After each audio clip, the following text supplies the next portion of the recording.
I'd like to start with a quote from Deepak Chopra that I feel is very, very inspirational and speaks to our message.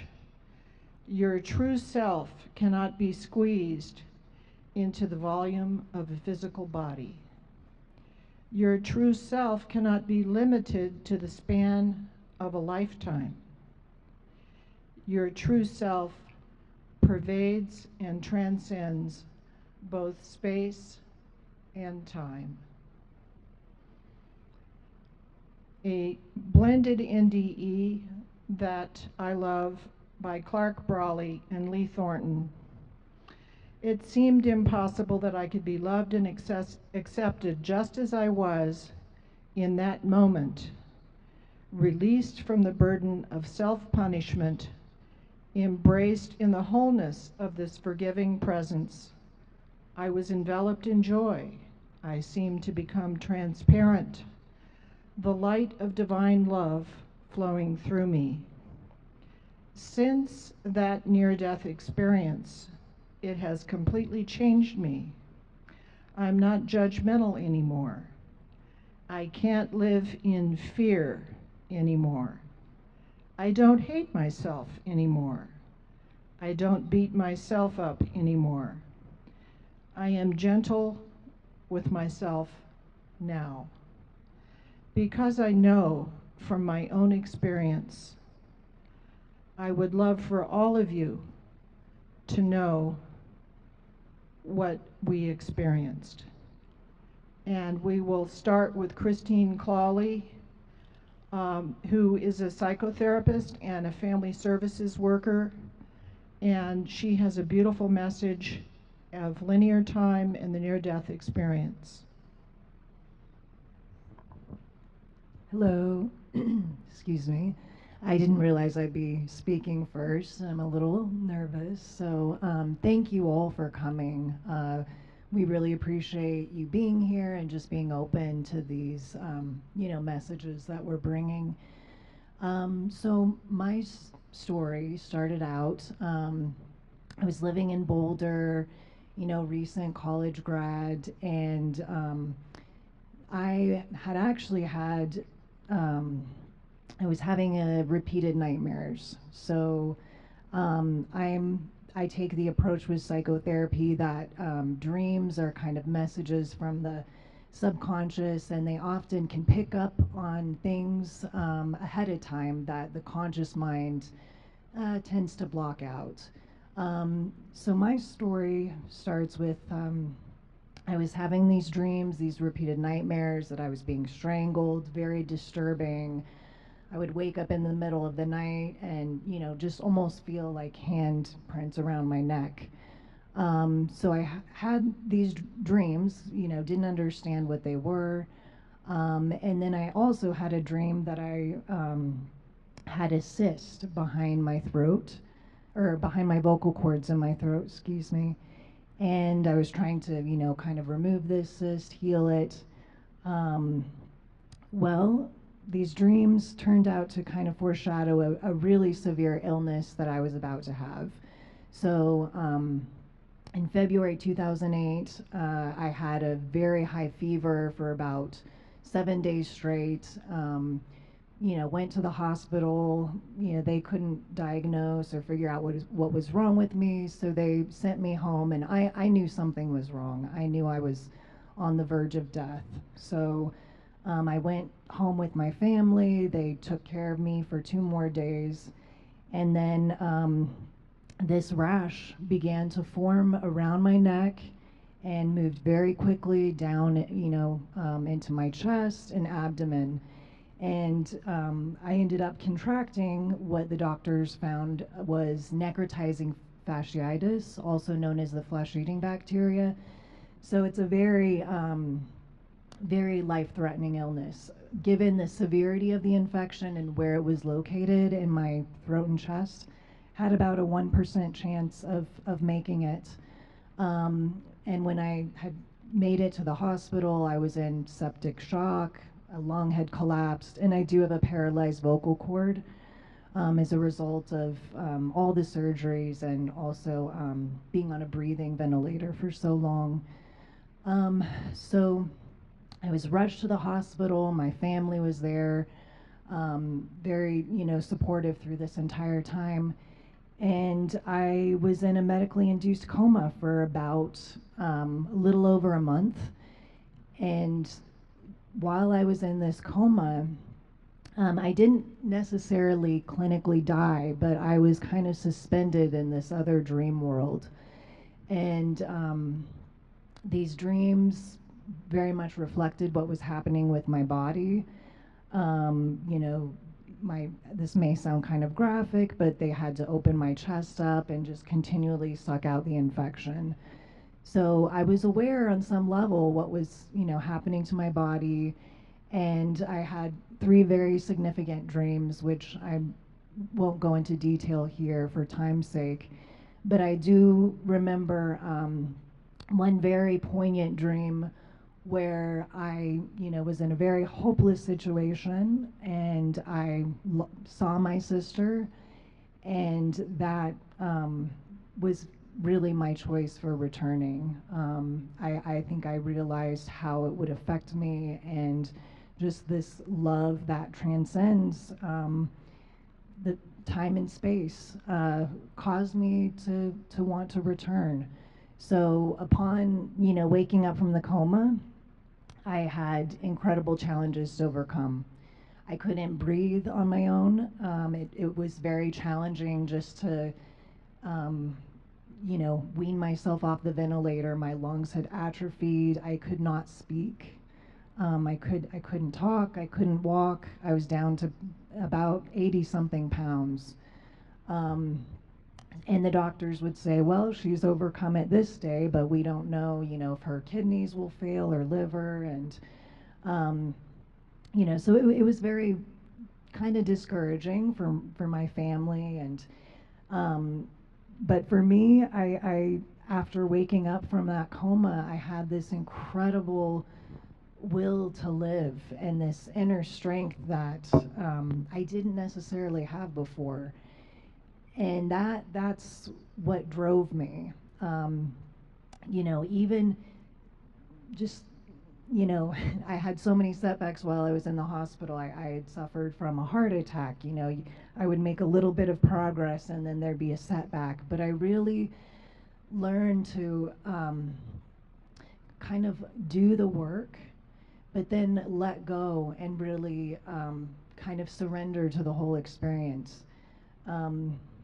That's one thing that this near-death experience has taught me, is just the power of surrendering, humility, being able to accept help from others. I wouldn't have made it through this experience without that. And prior to my experience, I was a very competitive, type A, ambitious person, and it's extremely humbling to be in a position where you're relying on nurses and your family to help, do the smallest things for you. So that was a huge lesson.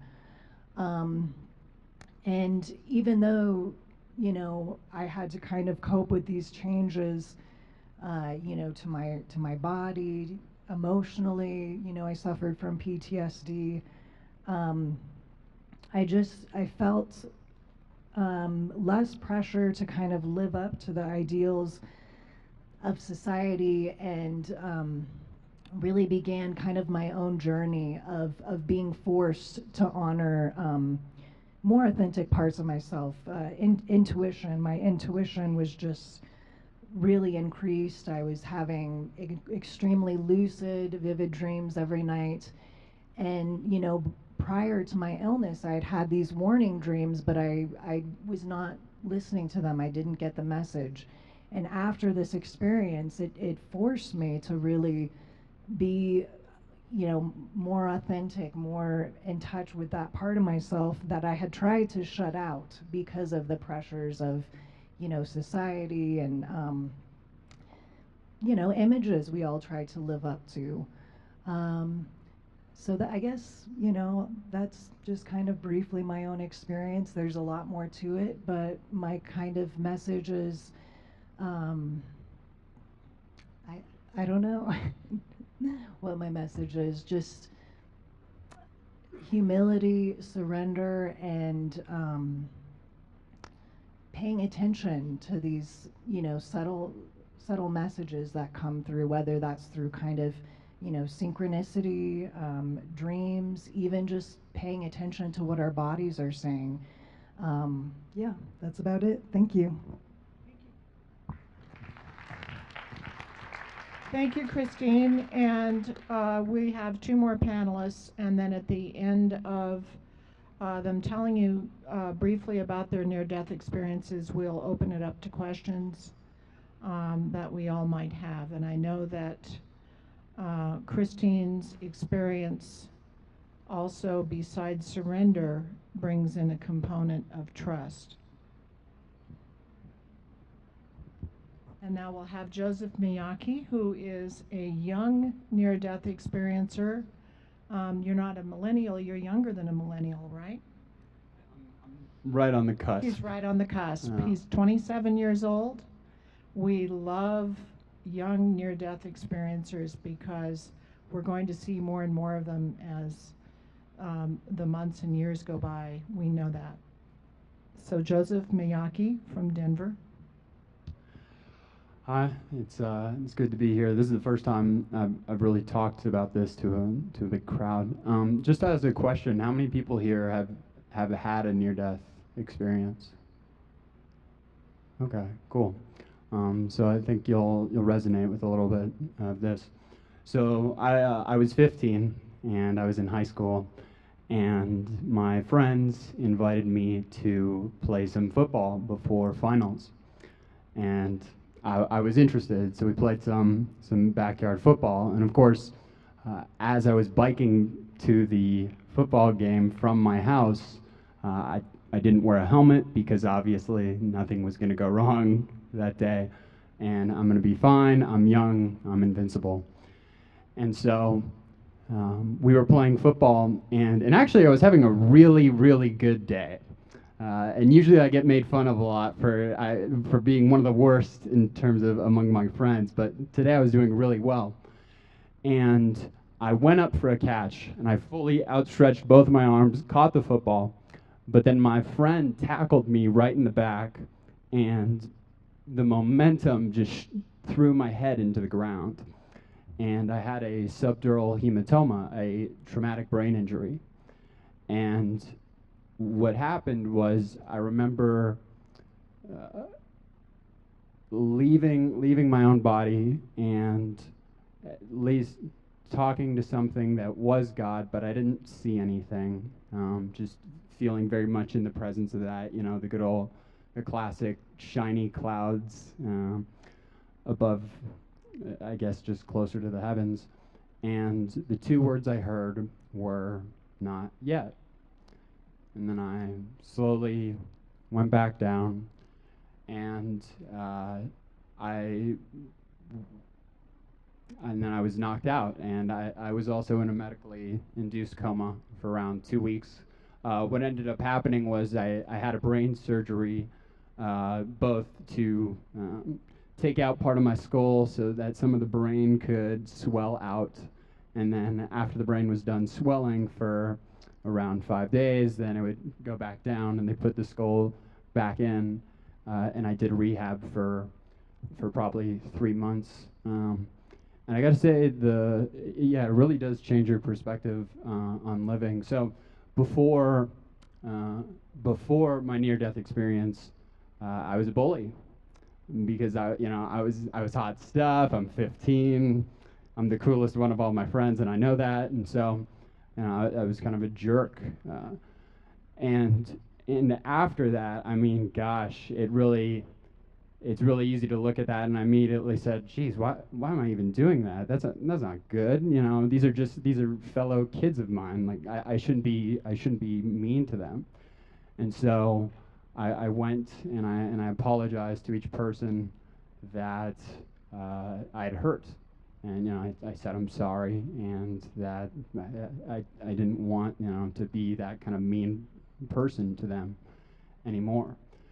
And I think, I mean, the big thing that just keeps ringing and ringing and ringing in my own head is that, you know, there's something really special about it. It kind of feels like being on the other side, you know, because just as humans, we're all, well, who knows if we're all afraid of death, but death's, you know, it's a question of humanity, it's a question of living.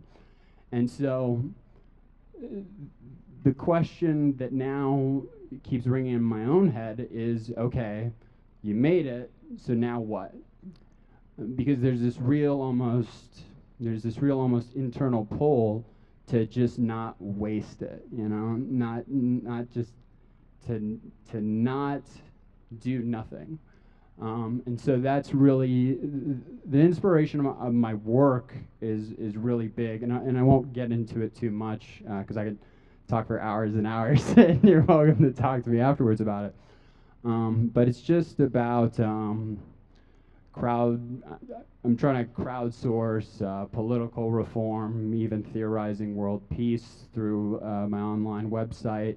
But then I do social media marketing because I really think that there's an element of me that's about that has a need to like spread a message. And I really think, yeah, social media is not the best, but it's the tool that we have. And so we just have to use the tools that we have in order to accomplish the goals that we want.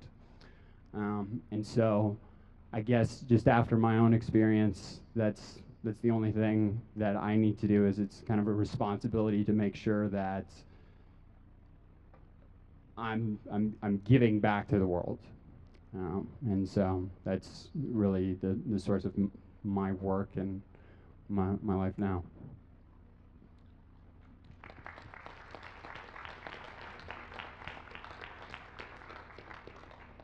Thank you so much, Joseph, and it's wonderful to hear something like this from someone that is under 30 and has carried the 12 years from your NDE with you, and you'll continue to carry it with you all of your physical life. And next we have Nancy Grignon, who is a lovely member of Boulder County and Bees and Eins. Some people wonder what B stands for.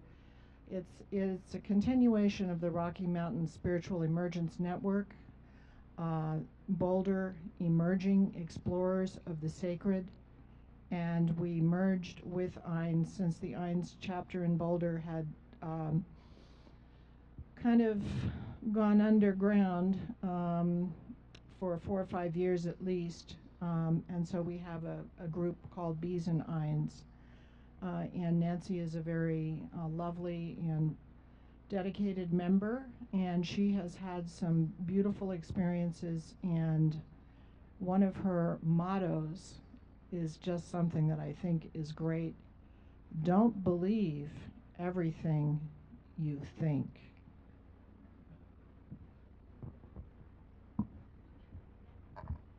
Thank you. Thank you, everybody, for choosing to come listen to us today. Thank you, Jackie, for asking me to be on the panel. I am a little different because I don't ever plan my talk. I've only come out of the closet about my experiences less than 2 years ago. I kept my life very quiet with my family and my husband because I came into this lifetime as a very young girl, 1 foot here and 1 foot there. I am very comfortable with the formless. I'm actually more comfortable with the formless than I am with the form. As a little girl, I used to soothe myself because I came into a family environment that was not the most comfortable for me. And I would soothe myself by laying on the grass and taking myself out to the edges of infinity. So at 6 and 7 and 8, that's how I was in the world. I wasn't like the other kids. I didn't really want to play with anybody else because this really didn't make a whole lot of sense to me. There wasn't enough love here. So I was out of body quite a bit, out with the formless. I did find that I had a baby brother who, when I attached to him, that love poured through. I became very close to my brother. I basically mothered him all of my life. And I've had experiences all the way through. Some people now calling them STEs, spiritually transformative experiences. It happens to me quite often. It just happened about an hour ago. Thank you to a gentleman in the second row. I never know when I'm going to get a download, but it happens. I don't know what I'm going to talk about, but the words come out. I wrote things down. It's a joke. It's just that part of me that thinks I need to write something down and talk to you. I'll never even open this, and I know it. So yes, I had a near death when I was 18. It was years before, you're going to figure out my age right here, before Raymond Moody even coined the term near death. So I had a very high fever, a life-threatening fever that put me in the hospital. And that fever did take me out. They were putting me into a very large tub of water in this very sterile room, trying to lower my temperature very quickly. And as quick as I was out, I was back in. But when I was out, I was told that I had completed my soul's contract, and those were the words that were used, that I had come, I had finished what I had done, what I needed to do, my soul's contract. I don't know to this day what my soul's contract is. I'm guessing, but I don't know. I'm sure I'll know next cycle around. But they said, if you'd like to, we can show you a life forward. So when I left my body, I didn't do the typical near death, which is going through a tunnel of light, seeing any family members. I was immediately to a spark of light. That's how I best describe it. Everything was light, including me. There were no forms to be seen, no angels, no God, but there was everything. So I would say, yes, there were angels, and yes, there were God, but there was nothing in form. And the energy showed me, and again, remember, I'm 18. I wasn't really desiring to have children. It was an inner yearn to have children, but at 18, you're busy with other things. And they showed me a life forward with 2 boys. And those 2 boys caught me, and I said yes, that I would be willing to come back. I have 2 boys. I have a 39-year-old and a 37-year-old, and now I have a beloved 7-year-old granddaughter. That near death, even though I didn't recognize it at the moment, it didn't come into my consciousness and my awareness till years later, was just the beginning of gifts unfolding for me. So I'm some of the typical near-death person that have, I can't wear a watch, I have to back off equipment, I'm clairaudient, clairvoyant, clairsentient. And then just in the last year and a half, mediumship is starting to appear. I don't know how or when any of this will happen. I also want to share that Jackie gave me permission to talk about something that I've never spoken about before, because it sort of is a bigger box that a lot of people don't even want to look at, and that is I had missing time. I had 4 hours of missing time. And this experience of missing time, and I didn't look at the clock to see when my 10 minutes, so please tell me, totally changed my life once again. All of these experiences have shown me that I am not just this. We all have a body, but we're so much more than the body. And when I can step away from that body, which I'm pretty good at doing now, words come through, energies come through, gifts can come through. And if I can remember, my life runs effortlessly. I've learned to surrender to what is. When I was taken out for the missing 4 hours, I won't have time to tell the whole story, But I can tell you there was a couple of things they did let me remember. They told me that my information would be veiled. There was no time. We all know that there's really no such thing as time there. Here, we're on a linear time schedule. So here it was 4 hours, but there it was like I was gone for years and years, and enough information of universities poured through me. But all of it was veiled, except for two things that they told me. They said, please keep your belief systems malleable. You don't know what's going on down there. When these words came through and this energy, it isn't a knowing here, it's a knowing in your cells, in your field. Cells is a finite, it's a field. And what's happened is that they told me as my life progressed, I might open a book and there's going to be a sentence in the book that's going to cause a download. I'm going to watch a movie and a scene in the movie is going to cause a download. Or I'm going to talk to somebody like I talked to Gary today, and boom, my head blew open about an hour ago and my heart just was affected positively. We are so gifted, all of us. You do not need a near death to experience the grace of who we are. When people say that we're divine beings, I don't come from a religious background. When I was, the only word I can say, I was off planet for those 4 hours because I literally could see down on Earth. I recognized that Nancy that is down there was just a limited skin suit, and that really truly who I am is connected beyond anything. When I said at the edges of infinity, truly that's who we are, all of us.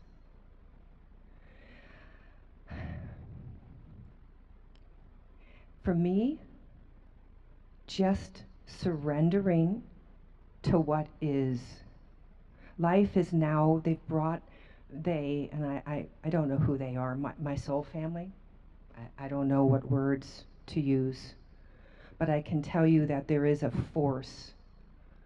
There is God. I'm okay if you want to use that word. It seems a little limited to me, but that force runs through all of us, and it creates our day-to-day, moment-to-moment experience. And when Nancy thinks that she's going to write her notes down for this talk, it's quite funny. I literally laugh at myself.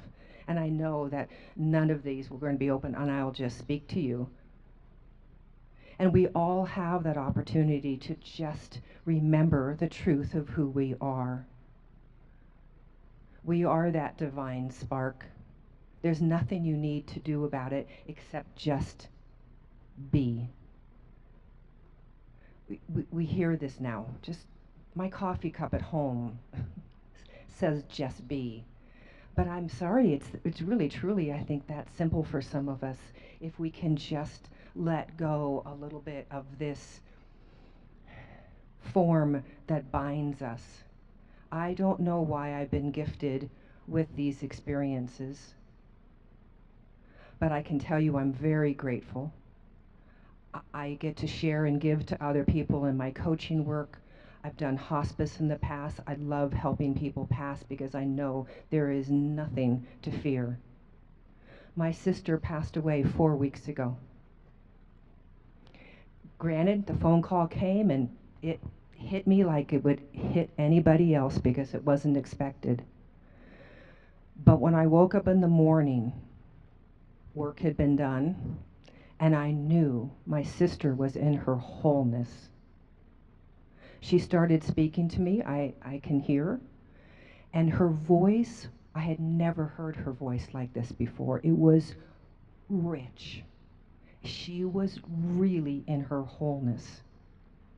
And I called my brother and I said, you know, I'm supposed to come to California and be with you. He and I were the last siblings. We've lost all our brothers and sisters, our parents, everybody's gone. And I said, if you can dance with me, If we can wake up every morning and just be with what happens, I'd like to come and grieve with you. It was 3 weeks of the most beautiful dance with my brother, listening to our sister finally being out of her addicted body that had been dragging her down for 65 years. And she was finally in her wholeness, and I got to experience that. It is beyond magnificent to know that when we do drop this body, we are not leaving anything behind. We take all of it with us and we reclaim our wholeness and connections to those that you might be missing. So I'm going to stop talking. Thank you so much for letting me share, and be well.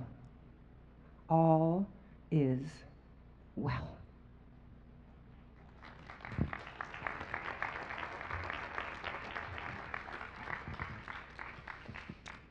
Thank you so much, Nancy, and we hope that we can hear more from all of our panelists next year in Seattle or any of the other IONS conferences. And of course, they do go to our Boulder group, our Denver group, and our Colorado Springs group, and speak from time to time, and various other organizations that we have that are interested in hearing their story. And as you can see, the stories are varied, but the themes are very much the same, that your true self pervades and transcends space and time. I think we'll go ahead and open it up for some questions. And I have a question of the panelists first. And then we'll open it up for anybody that wants to go over to the mic over there. Dr. Kenneth Ring mentions that there is a loss of a fear of death as well as a greater appreciation of life. There is also a transformational change in attitude and values. There is an inclination to love and to help others. So if any of you want to speak on those, Dr. Ring's main themes of what happens to people after they have had a near-death experience. I'll just grab it real quick just because. Love, absolutely. The challenge for me is it's just a 4-letter word. It's like God, that's a 3-letter word, and it's so beyond anything of that word. So love is the one thing that got me through my childhood when I was not happy to be in this body and I really wanted to be back home. So for me, love is it. If, last night I listened to Dr. Dawson, and he said if his book helps one person, he's good. That's how it is for me. If I speak to one person and they get anything out of it, I'm totally good, because we get to love one another. Yeah, I definitely, after my experience, had kind of no more fear of death, absolutely. And once you kind of live side by side with death almost for so long, every single day, I didn't know whether I was going to live or die with each breath. You know, I was struggling, and ironically, that's when I felt the most alive, you know, in my entire life, because you realize the true preciousness of each moment, of each breath. I think so much of the problems in our society really do come from this fear of death and this denial of suffering, in a way, because you do need both, and maybe there is really no difference between life and death as we've kind of come to understand it. Death has a way, existential psychology, this is kind of one of their perspectives, is that death immediately puts everything into perspective. aren't as consumed with the trivialities, you know, of the way things should be, and you really learn to relinquish control. So that's something, you know, I continue to struggle with, you know, and living and making a living, but I definitely have a much wider perspective. And just like Nancy, you know, you realize the value of just willing to listen to someone else, putting aside your belief systems for a moment and truly trying to understand someone, no matter how different their perspective is. So it really does, yeah, change your perspective on time, change your, uh, you know, deepen your sense of compassion and empathy.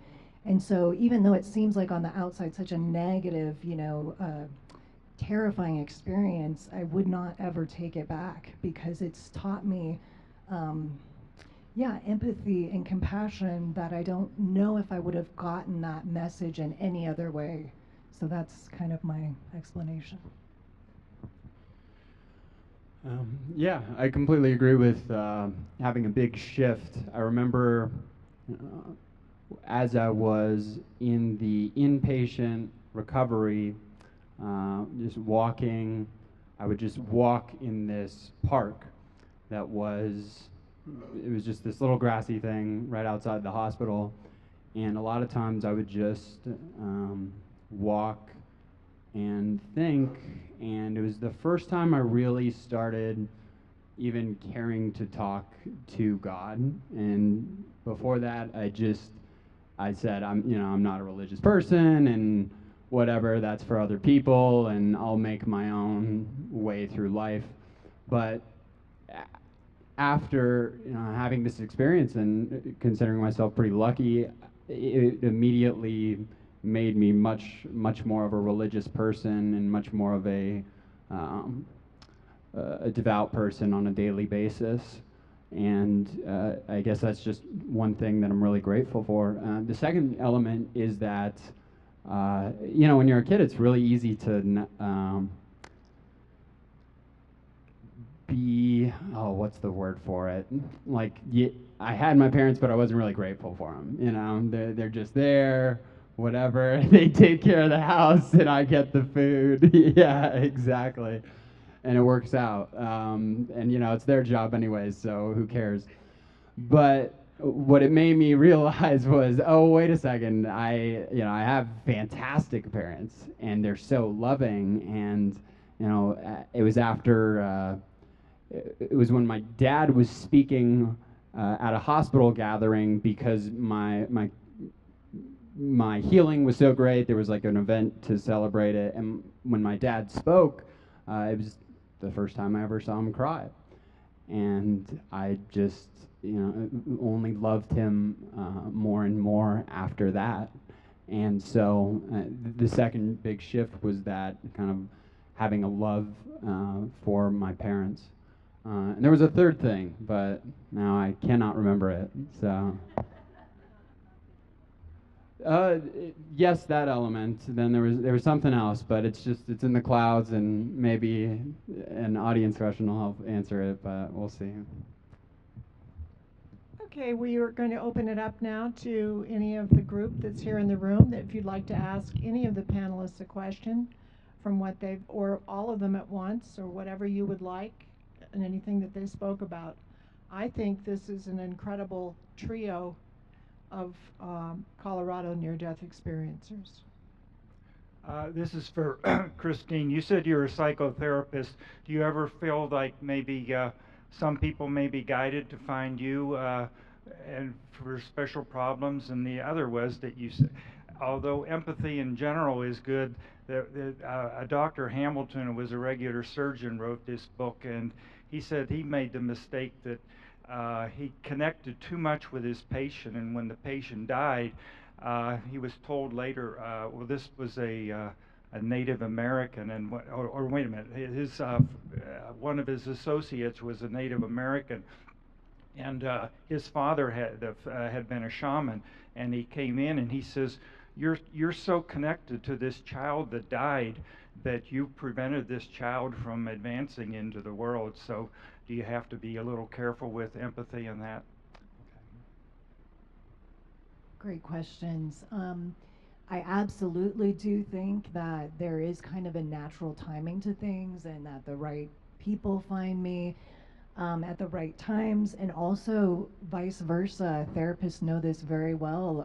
Whatever kind of personal issue you're working on, or a lesson you need to learn, you'll attract a patient as well that will help you kind of work through that problem. So the therapeutic relationship is a very dynamic thing. And, you know, many times in professions, we think of kind of this structure of being in a position of power, but the therapist is very much influenced as well by what's happening with the patient. And the more aware you can be of that relationship, the more awareness you can bring, the more possibility of insights and learning for both parties. And as for the question about empathy, I I do think you do have to be careful, and with you know, any therapists know boundaries are important. However, having an NDE experience, it does kind of shatter all those boundaries, which, you know, I often will have, you know, intuitions about clients at certain times, or dream about things that are happening in their lives. But I guard those insights, and I present them in the right time and at the right moment, because um, you don't want to shock people. And you know, sorry, I'm a little I'm trying to think of how to kind of word this. Because while boundaries are important, I think, as kind of Nancy was kind of alluding to, in a sense, there really are no boundaries at all.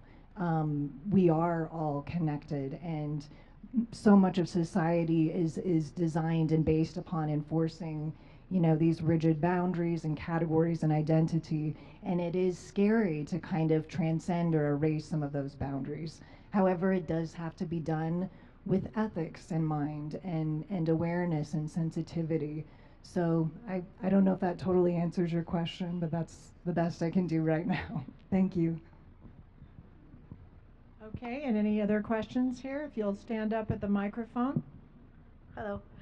I'll try to be concise. I don't know if all of you have any information on this, or any of you, but I would say I'm concerned about the future of this earth. As I read a lot from different sources, we're probably at a time of a shift in consciousness that needs to happen.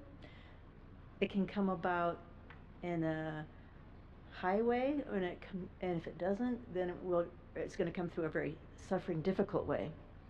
And a speaker at this morning was saying that IONS has gone together with 8 other organizations trying to make this happen.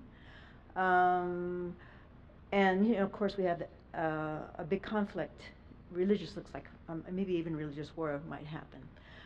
So if you have any insights on what's happening, and maybe how people can influence it in a positive way.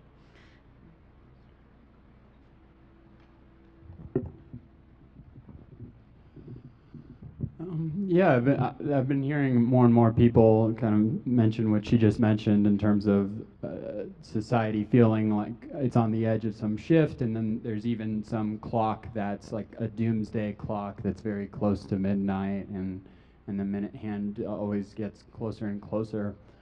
So now I'll jump a little bit into my work, but so one of the projects that I have on my website is called the World Peace for 24 Hours project. And what that's about is understanding, well, I guess it's giving more evidence to the concept of danger. Because like if we just say, oh, well, the world is in danger, okay, now I'm scared, but now what, right? And so there's an element of, well, we've got different wars being fought right now, and in the end, they're not being fought by mystics or magicians or anything. They're being fought by people. And so I think if we can start to understand the people that are uh, perhaps perpetrating wars and understand, well, what do they want and can they get it, then perhaps there's some solution in terms of kind of geopolitical conflicts. But in terms of environmental conflicts, honestly, I remember George Carlin and one of his jokes where he just says, you know, a lot of there's like this Earth Day thing, but the Earth is going to be fine, and you know it's the people that are screwed. But just because the Earth, you know, it's a big, massive thing that tends to take care of itself. Eh, so I'm not really sure, but I trust the Earth will be fine, and yeah, it's more the people side of it. Just one more comment. That's a wonderful question. And I think with any negative experience, that is an opportunity to wake up, to face these fears. And instead of just going along with the program and acting habitually and, you know, again, acting within these limited identities and nationalities and belief systems, putting those beliefs aside for a moment and opening up the dialogue, trying to look at these issues that maybe don't want to be talked about, you know, the mass armament of, you know, not only other countries, our country, and being able to self-reflect, take some responsibility, and look at these difficult things, look at the shadow aspect of society, all these issues, because if we don't face them, they're going to build up and become larger and larger until we do, and hopefully we don't have to have a collective near-death experience in order to have this broader perspective and this spiritual understanding. Yes, there are several near-death experience researchers here who are interested in a particular question, and that is, when you have a near-death experience, you are experiencing a kind of heightened or spiritual experience not of this world, and you come back to your body. And there is, at least we've heard from some NDEers, that there's a kind of twilight period here where you're in your body, yes, but you're kind of back there also. And then you're in your body and maybe you're here, and then you're kind of back there. And just, if you could describe, all of you actually, if you have had anything like this, what it was like in this, and how long did it last, that you were in and out and so on. I'm 63, and it's been going on for 63 years. You had your NDE at 63? No. At 1? I mean, But no. 0? At 18. No, Yeah. at 18. But that experience of being, going in and out, of being in the form and being in the formless, for me, has just been happening since I was first dropped into this form. So it's a little bit different. Oh, so you had a kind of spontaneous shifting in and out. I do quite often. And with your near-death experience, was there any enhancement of that, or was it like just I believe that's when probably my gifts started to come, was after the near-death, because I don't really recall having, except for the knowing that I was not from here, that this wasn't all of who I was, and really the majority of me was, all I knew was way out there, the edges of infinity. There are no edges. Right. So I think the gifts that came from the near-death started to appear, to hear, to feel, to sense after that, after I was 18. And they do nothing but grow literally every day. I sit in silence a lot. That's where I'm the happiest, when I'm quiet, or I'm in the trees. I mean, I've hit all the trees outside here. So for me, that's happens quite often. Okay. Yeah, I know a little bit about what you're talking about, and how I remember it going kind of in and out was while being on drugs at the hospital, and just sitting in my bed typically, and just every time a nurse came in my head, I always thought, oh, it's another one of God's angels coming by. I mean, obviously it was a nurse of a hospital, but really, I mean, in my head the whole time it was just, sweet, another angel coming to help me. Awesome. Everything's working out really well. So, yeah, you know, it wasn't any kind of extraterrestrial thing, but it was certainly like that thought of um, having like an outer or extra experience kind of in the present world. And did that ultimately dampen down and you're back and you don't go back? I don't know about that. I mean, I guess as I think about it, it just, I guess, solidified my belief in, you know, whatever we want to call the above. Okay. Just because it happened. Thank you. Yeah, so I have similar experience with Nancy. In a way, the near-death experience kind of blows the doors open and erases this boundary that especially Western society has kind of put up between this reality and perhaps this other more expanded reality. But once that door is open, at least from my experience, it's much easier to kind of go in and out, and it happens spontaneously. And for me, I'm an avid dreamer. I always pay attention to my dreams. It provides absolutely crucial information, sometimes life-saving information. Right. And that's something that everyone has access to, but I believe we're conditioned to kind of repress that or explain it away because of this overemphasis on perhaps linear time, rationality, and this devaluation of the intuitive and these other non-verbal experiences. So for me, it's kind of been a continual thing. Certainly right after the experience, it was very difficult to cope with because I was receiving lots more information, much more empathetic. Now I feel like with my training, learning, reading more, I have a much better handle on navigating that day to day. Thank you. Okay, great. Thank you very much.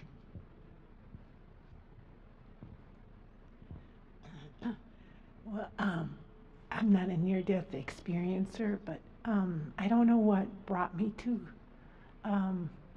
NDE and got me interested, but it's been for a while, and it resonates in every way. I feel it's more real than anything that I've experienced. The one question I had, though, you know, when you talked about your sister, and she died, and how whole she was and grateful. And she had addiction prior to that, and she suffered. She must have suffered. And what I wonder about is with your insights, you know, I mean, I understand death, and I can rejoice for people who've died, but I still have a hard time with people who are suffering and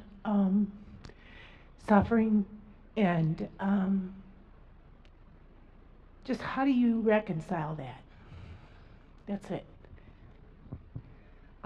I would love to speak to that. My sister was addicted since she was 16, suffered beyond that anybody should suffer. And she cut me out of her life for quite a while because I was pretty clear with her with what was happening. I wasn't willing to just play the game, and so she didn't want me around to mirror to her. But I recognized after she passed and she started to communicate with me, which it's much easier to communicate now that she was out of her body, much easier. She was playing a role here. She played the most magnificent role, the best addict you could ever see. I mean, it was just amazing. And she said to me, I played a spectacular role, didn't I? And I'm like, it was an epiphany for me to recognize, because I had to reframe how I've been holding my sister for 63 years. I've been holding her as an addict and a sufferer. And now I got to reframe that now, and I hold her in her wholeness, that she was here playing a magnificent role. I don't see her, well, she's not suffering any longer.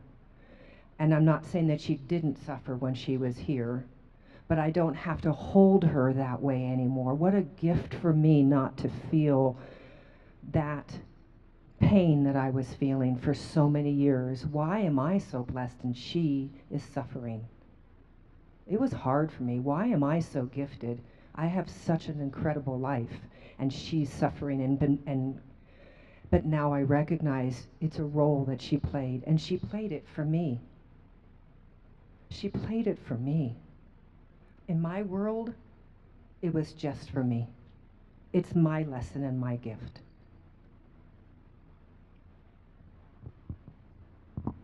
Thank you so much, and I hope you'll know that you come back to Colorado, you'll not only see beautiful scenery, but you'll hear some beautiful messages from many of our people here. And it's time to close. If you have any more questions, I'm sure any of our panelists would love to get together with you out in the hallway.